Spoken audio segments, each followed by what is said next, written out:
नमस्कार सभी साथियों को। मैं रवि बघेल स्वागत करता हूं आपके अपने YouTube channel Ravi Baghel 4 competition में। तो साथियों हम बात करने वाले इंडियन कोस्ट नाविक और तटरक्षक पदों पर जो वैकेंसी है उसके बारे में बात करेंगे, जिसका आपको बहुत ही बेसब्री से इंतजार था। कुछ बच्चे बहुत दिनों से तैयारी कर रहे थे, लेकिन उनका अंतिम समय आ चुका है, अब पड़ाव आ चुका है। तो बात करने वाले इसमें वैकेंसी में कितने पद रहने वाले हैं, फॉर्म कब से चालू होंगे, क्या लास्ट डेट है, क्या एग्जाम पैटर्न रहेगा, क्या इसका भर्ती प्रक्रिया का प्रोसेस होता है, पूरा हम डिटेल में बात करने वाले हैं। और ये भी बात बात करेंगे कि ये भर्ती है आपकी अग्निवीर के तहत है या फिर ये आपकी परमानेंट जॉब है। तो कुछ बच्चों को कंफ्यूजन है कि कुछ लोग इस वजह से फॉर्म नहीं भरेंगे इसमें कि ये अग्निवीर वाली होगी, 4 साल बाद क्या हमें फिर से निकाल दिया जाएगा। तो साथियों मैं बता दूं आप लोगों को, ये जो भर्ती है आपकी परमानेंट जॉब है। ठीक है, तो इंडियन कोस्ट गार्ड की जॉब है, आपकी परमानेंट जीडी की पद है इसमें। आपको ये जो अग्निवीर वाली वैकेंसी से अलग है। ठीक है, तो आप पूरा जो डिटेल है वो हम पूरा डिस्कस करेंगे, पूरा एक एक पॉइंट को क्लियर करेंगे, कोई भी आपको कंफ्यूजन ना रहे। इसलिए क्या वीडियो को बिना स्किप किए अंत तक देखना है, अंत तक बने रहना है, ताकि आपको कोई कंफ्यूजन ना रहे। फिर आप लोग ना बाद में कमेंट करते हो, वीडियो को बीच में स्किप करके देखते हो, फिर कमेंट करते हो सर ये चीज बताने से रहेगी, ये चीज भूलने से रहेगी। ठीक है, तो एज ये सबसे बड़ी दिक्कत आती है इसमें, एज क्राइटेरिया क्या रहेगा। तो एज क्राइटेरिया के ऊपर भी पूरी डिटेल में बात करेंगे हम लोग। ठीक है, तो आप हमारे चैनल से जुड़ सकते हो। हमारे चैनल पे क्या आपको ऐसे ही ऑथेंटिक और सटीक जानकारी, आपको सरकारी नौकरी से जुड़ी हुई जानकारी सटीक और समय से मिलती रहती है। तो हमारे चैनल को सब्सक्राइब करें और हमारी वीडियो को लाइक और शेयर जरूर करें, ताकि जो अन्य जो लोग हैं वो हमारे इस जानकारी से जुड़ सके। ठीक है, और सभी को इन जानकारी का लाभ मिल सके। तो चलते हैं इस कंप्यूटर स्क्रीन पर, आपको पूरा डिटेल में अभी समझाएंगे कौन सी चीज क्या क्या कैसे कैसे है, ताकि आपके जो भी डाउट्स हैं, जो भी क्वेरी है, वहां पे सारे कुछ क्लियर हो जाए इस भर्ती से जुड़ी हुई। तो साथियों हम आ चुके हैं कंप्यूटर स्क्रीन में। अब यहाँ पे पूरी डिटेल में एक्सप्लेन करेंगे इस भर्ती के बारे में। देखो ये बोला गया है join Indian coast guard ministerial of defence, यानी आपके जो इंडियन कोस्ट गार्ड की यानी जो आपकी वैकेंसी है उसके बारे में डिटेल पूरी होने वाली है। इसकी जो अप्लाई जो डेट है, apply will be accepted online form 13 फरवरी 24, यानी आपकी 13 फरवरी 2024 से आपके फॉर्म चालू हो जाएंगे। और 27 फरवरी 2024 यानी 5:30 तक ये फॉर्म चलेंगे। तो कोई भी साथी इस चीज से छूटे नहीं, इसलिए आपको थोड़ा ध्यान रखना है। 23 तारीख को आप चाहे रिमाइंडर लगा लेना, चाहे कुछ भी कर लेना, आपको वहां पे पूरा आपको ध्यान रखना है। 13 तारीख से आपके जो आपका फॉर्म है वो चालू हो जाएंगे, और 27 तारीख तक आपको लास्ट डेट रहेगी। ठीक है, कुछ बच्चे ना लास्ट डेट पे आके हड़बड़ी मचाते कि ये चीज करनी है, वो चीज करनी है, फॉर्म भरना, तो आपका साइड जो बिजी हो जाती है लास्ट टाइम पे, तो आप हो सकता है तो आप 13-14 फरवरी में ही आप उसको फॉर्म को भर दें। आगे बात करेंगे इसकी, देखें कि एलिजिबिलिटी कंडीशंस क्या है, इसके बारे बात करेंगे। जो पोस्ट ऑफ नाविक है, जनरल ड्यूटी है, तो इसके लिए एजुकेशन के लिए बोला गया क्वालिफिकेशन क्या रहने वाली है। तो नाविक जनरल ड्यूटी यानी जीटी वालों के लिए आपकी 12th पास होना अनिवार्य है। आपको किसी भी बोर्ड से, इंडिया के किसी भी बोर्ड से आपने 12th पास कर रखा हो, साथ में क्या होना चाहिए, मैथ एंड फिजिक्स होना चाहिए आपको। ठीक है, ऐसा नहीं कि आप कॉमर्स वाले हो या फिर आपने बायोलॉजी से ले रखा है, या आर्ट साइड से आपने इंटर कर रखा है, या 10+12 जो इंटर से उससे कर रखा है, बीए से कर रखा है, तो वो सारी चीजें नहीं चलेंगी। यहाँ पे आपको मैथ और केमिस्ट्री फिजिक्स जो है आपको अनिवार्य है। ठीक है, तो वही बात करेंगे आगे। आपको यहाँ पे डेट कंफर्म हो गया, उसके बाद में आपका क्वालिफिकेशन क्या होना चाहिए ये कंफर्म हो गया। इसके बाद बात करेंगे कि एज क्या रहेगा इसके बारे में। तो एज जो रहेगा कम, इसका मिनिमम एज जो 18 से 22 ईयर का है। आप जो कैंडिडेट 18 से 22 ईयर की डेट एज में आते हैं क्राइटेरिया में, तो वो उसको फॉर्म भर सकते हैं। और साथ में क्या हो, इसको थोड़ा डिटेल में बात करेंगे, तो 1 सितंबर 2002 से और 31 अगस्त 2006 के बीच में, है ना, बोथ डेट्स इंक्लूसिव, यानी आपका अगर जो बर्थ है इसके डेट पे अगर दोनों को मिला के भी आ रहा है तो आप इसको भर सकते हो। ठीक है, साथ ही ये क्या जनरल वालों के लिए है, ये जो आपको 18 से 22 जो दे रखा है, जो आपका एज क्राइटेरिया, ये जनरल वालों के लिए है, जनरल वालों के लिए। और आपके एससी और एसटी वालों के लिए 5 साल का छूट है, और ओबीसी वालों के लिए 3 वर्ष का छूट है, यहाँ पे दे रखा है 3 साल के लिए। ठीक है, अब बात करेंगे कि जो आपकी जो वैकेंसी है वो आपकी जो रीजनल जो जोन है उनके बारे में बात करेंगे। तो नॉर्थ जो जोन है वहां पे आपकी 79 यानी 79 वैकेंसी निकली हुई है। वेस्ट में आपकी जो है 66 वैकेंसी है। नॉर्थ ईस्ट में आपकी 68 वैकेंसी है। ईस्ट में आपकी जो है 33 वैकेंसी है। वही नॉर्थ वेस्ट की अगर बात की जाए तो 12 वैकेंसी है। और अंडमान निकोबार की अगर बात की जाए तो 3 वैकेंसी, यानी पूरी इंडिया के हिसाब से, पूरी टोटल ऑफ इंडिया में कितने जो वैकेंसी हमारी 260 वैकेंसी है हमारी। ठीक है, अब कुछ बच्चों को ये जोन का थोड़ा सा कंफ्यूजन रहता है कि हमारा जोन जो है, या हम जो जिस जगह रह रहे हैं, या जिस राज्य में रह रहे हैं, या जो स्टेट में हम रह रहे हैं, जिस स्टेट के लिए हम फॉर्म अप्लाई करेंगे वो कौन से जोन में आता है। तो साथ में बात करें तो आप इस नोटिफिकेशन देखे हुए कि बोला कि नॉर्थ जोन में कौन कौन से आते हैं। देखो जम्मू आता है, जम्मू एंड कश्मीर आता है, एनसीटी ऑफ दिल्ली दिल्ली आते हैं, दिल्ली आता है, हरियाणा आता है, पंजाब, राजस्थान, उत्तर प्रदेश, हिमाचल प्रदेश, उत्तराखंड, छत्तीसगढ़। ठीक है, तो जैसे आपको फॉर्म भरना है, हरियाणा वालों को फॉर्म भरना है, तो हरियाणा वालों के लिए फॉर्म जो आएगा कौन सा, नॉर्थ में आएगा।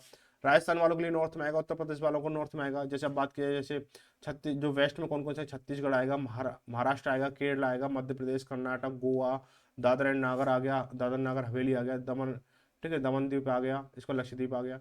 तो ये सारी चीज़ें क्या आपको थोड़ा सा, आप फॉर्म भरने से पहले आप थोड़ा चेक कर लें कि आप किस एरिया में हो या किस एरिया के लिए अप्लाई कर रहे हो। तो मेन चीज़ ये है जहाँ पे जिस एरिया के लिए आप अप्लाई करोगे उस चीज़ के लिए आपको वो जोन सेलेक्ट करना होगा। ठीक है, जैसे आप उत्तर प्रदेश को, यूपी से हो और यूपी के लिए ही फॉर्म भरना चाहते हो तो आपको नॉर्थ जोन सेलेक्ट करना होगा। जैसे आप अगर यूपी के हो और आप जम्मू कश्मीर के लिए फॉर्म भरना चाहते हो तो आपको क्या है, नॉर्थ जोन में ही आपको सेलेक्ट करना होगा। ठीक है, तो वहाँ पे आपको सेलेक्ट करने के लिए ऑप्शन आते हैं।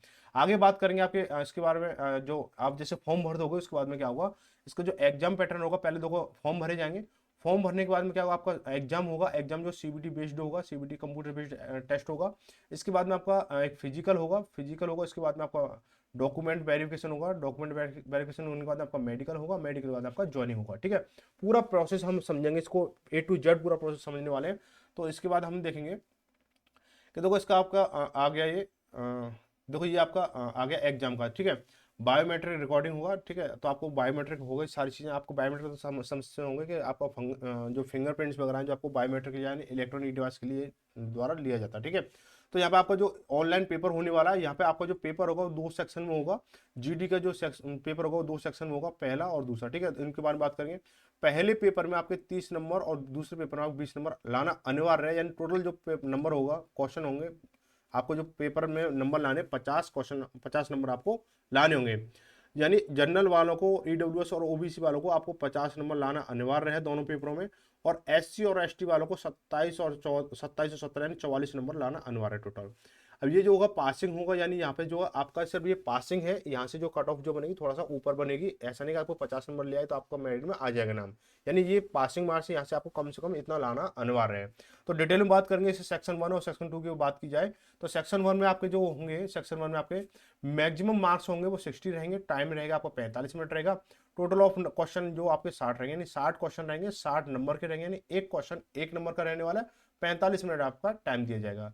साथ में इसकी बात करें, इसमें जो एग्जाम में पूछा क्या जाएगा सेक्शन 1 में, तो मैथ में आपके 20 क्वेश्चन पूछे जाएंगे, साइंस के आपके 10 क्वेश्चन रहेंगे, इंग्लिश के आपको 15 क्वेश्चन देखने को मिलेंगे, और रीजनिंग के आपको 10 क्वेश्चन देखने को मिलेंगे, और जीके के आपको 5 क्वेश्चन देखने को मिलेंगे। तो टोटल मिला के आपको 60 क्वेश्चन रहेंगे और 60 नंबर के रहने वाले हैं।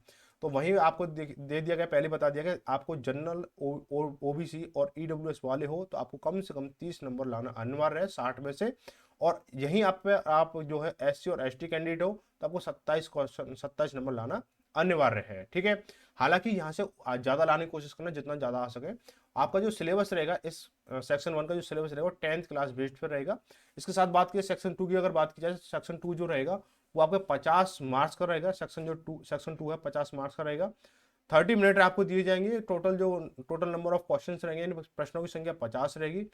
50 क्वेश्चन 50 नंबर, यानी एक क्वेश्चन 1 नंबर का रहने वाला है। ठीक है, वही बात किया इसमें क्या क्या पूछा जाएगा आपसे, तो मैथ के 25 क्वेश्चन रहेंगे, फिजिक्स के 25 क्वेश्चन रहेंगे, यानी आपको बराबर क्या फिजिक्स और मैथ का पार्ट वहां देखने को मिलेगा। इस वाले सेक्शन 2 में से आपको 20 नंबर लाना अनिवार्य है, यानी जनरल, ईडब्ल्यूएस और ओबीसी वालों के लिए। वहीं एससी और एसटी वालों के लिए 17 नंबर लाना अनिवार्य है। इसका जो पैटर्न रहेगा वो क्लास 12 यानी इंटरमीडिएट लेवल का रहेगा। जो मैथ और फिजिक्स रहेगी वो इंटरमीडिएट लेवल की रहने वाली है।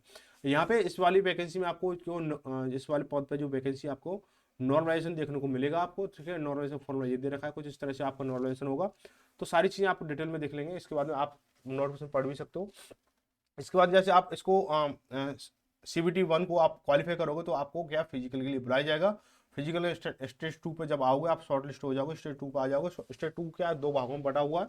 एक होता है असेसमेंट एडेप्टेबिलिटी होता है, इसमें क्या आपका बायोमेट्रिक वगैरह होता है। बायोमेट्रिक यानी आपकी फिर से जांच होती है कि आप मतलब वही व्यक्ति हो जिस व्यक्ति ने फॉर्म भरा था, जिसने आपका उसको CBT दिया था। ठीक है, इसके बाद आपको जांच हो जाने के बाद आपको फिजिकल फिटनेस टेस्ट के लिए बुलाया जाएगा वहीं पे। ठीक है, तो वहाँ पे आपको क्या फिजिकल के लिए 3 चरण आपके दिए गए हैं। 3 चरण में क्या क्या चीज़ें हैं आपके 1600 मीटर, यानी एक 1.6 किलोमीटर रनिंग है, 7 मिनट में कंप्लीट करनी होती है। वहीं साथ में आपको 20 स्क्वाट यानी अप्स उठक बैठक 20 उठक बैठक लगाने होते हैं, वहीं 10 जो है पुशअप लगाने होते हैं। जब आप जो है फिजिकल से पास हो जाते हो तो वहां से शॉर्ट लिस्टेड आपको क्या आगे भेजा जाएगा, आगे किया जाएगा। आगे होने पर आपका क्या डॉक्यूमेंट वेरिफिकेशन होगा। डॉक्यूमेंट वेरिफिकेशन होने के बाद जब आपके क्या पूर्णतः सही आपके डॉक्यूमेंट जो आपने लगाए हैं, जो जो चीज़ें आपके पास हैं वो पूर्णतः सही है, सत्य है, पाई जाती है, सारा कुछ जिसमें बता रखा है वही चीज़ें आपको वहाँ पे जब आपका सब कुछ क्लियर हो जाएगा, साथ में उसको क्या आपको क्या वहाँ से फिर आपको मेडिकल के लिए बुलाया जाएगा। ठीक है, मेडिकल के लिए बुलाया जाएगा। जब मेडिकल आप फिट पाए जाते हो तो आपके लिए जॉइनिंग के लिए प्रोसेस हो जाएगा। तो मैं आप देखेंगे इसके और भी चीज़ें जानकारी क्या क्या चीज़ें हैं। तो साथियों आपने जो सारी चीजें एक एक पॉइंट टू पॉइंट आपने समझ लिया होगा इस भर्ती के बारे में। उम्मीद है कि आपको हर चीज क्लियर हो गई हो। फिर भी अगर मुझसे कोई चीज बताने से रह गई या चीज आपको समझ में नहीं आई हो तो आप कमेंट करके बोल सकते हो कि ये चीज हमारी समझ में नहीं आई, तो उसके लिए फिर मैं अब आपको बता दूंगा। ठीक है, तो आप ये जो चीज है आपको आप हमारे टेलीग्राम से जुड़ सकते हो। आपको लिंक में आपको डिस्क्रिप्शन जो लिंक में आपको टेलीग्राम का चैनल का लिंक दे रखा है, वहां से जुड़ जाइए, ताकि जो अन्य जो नोटिफिकेशन है सारी चीजें जो वीडियो से पहले क्या वहाँ पे प्रोवाइड की जाती है। ठीक है, तो ऐसी भी इन्फॉर्मेशन वीडियो पाने के लिए हमारे चैनल को सब्सक्राइब कर सकते हो। वीडियो को लाइक एंड शेयर जरूर करें सभी साथियों को।